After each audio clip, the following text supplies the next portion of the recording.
जो आप पॉट देख रहे हैं ये बहुत ही खूबसूरत है। इसे हमने अपने घर पर बनाया है। आप भी बना सकते हैं। इसको बनाने के लिए कोई पैसा नहीं लगता है। घर की बची हुई चीज़ों से बना सकते हैं। ये जब काम चलता है तो टाइल्स बच जाते हैं, वो टाइल्स के टुकड़े कर लिए हैं। और ये पीपा होता है, इसको आप पीपा कहें या डिब्बा कहें, ये तेल का या घी का होता है। और ग्लू भी घर पर काम लगता है फर्नीचर का, उसमें बच ही जाता है। तो ये सब चीज़ें बची हुई हैं जिसमें कोई भी पैसा नहीं लगा है, बस खाली बनाने में थोड़ी सी मेहनत लगी है। आप पहले टाइल्स को छोटे छोटे से टुकड़ों में कर लें और उसके बाद इस तरह से फेविकोल लगाकर डिब्बे पे चिपका दें। आप चाहें तो एक कलर के भी लगा सकते हैं और आप चाहें तो सारे कलर एक साथ मिक्स करके लगा सकते हैं और ये बहुत ही खूबसूरत तैयार हो जाता है। आप इसे चाहें तो अपने रूम में रखिए, किचन में रखिए, ऑफिस में रखिए, कहीं भी आप इसे रख सकते हैं। बहुत ही खूबसूरत लगता है देखने में।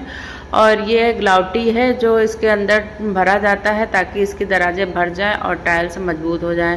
इसको हमने एक पॉलीथीन से कोन बनाई है और इसको पानी डाल के गीला किया है। इस तरह से कोन बना लिया है। इससे हाथ गंदे नहीं होते हैं और आसानी से बन जाते हैं। तो इससे कैंची की मदद से सुराख कर लिया है ताकि यह निकलने में आसान हो जाए। और इस तरह से जो इसमें थोड़ी थोड़ी सी जगह बची है उसमें इसको भर देते हैं ताकि टाइल्स मजबूत हो जाए।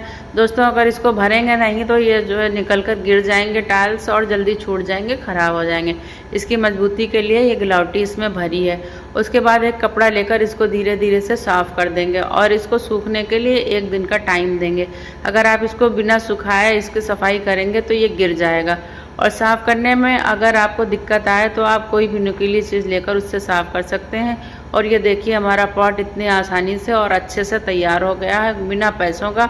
आप कहीं भी इसे इस्तेमाल कर सकते हैं, देखने में खूबसूरत लगता है। और ये देखिए पार्ट रखकर हम आपको दिखा रहे हैं, इस तरह से ये रख दिया है। ये बहुत ही खूबसूरत लगता है, अच्छा बनकर तैयार हो गया है। अगर आप भी इस तरह से बनाना चाहते हैं तो हमें कमेंट करिए, सब्सक्राइब करिए, लाइक करिए ताकि इस तरह से हम आपको और भी अच्छी अच्छी वीडियो दिखाते रहें और आप सीखते रहें।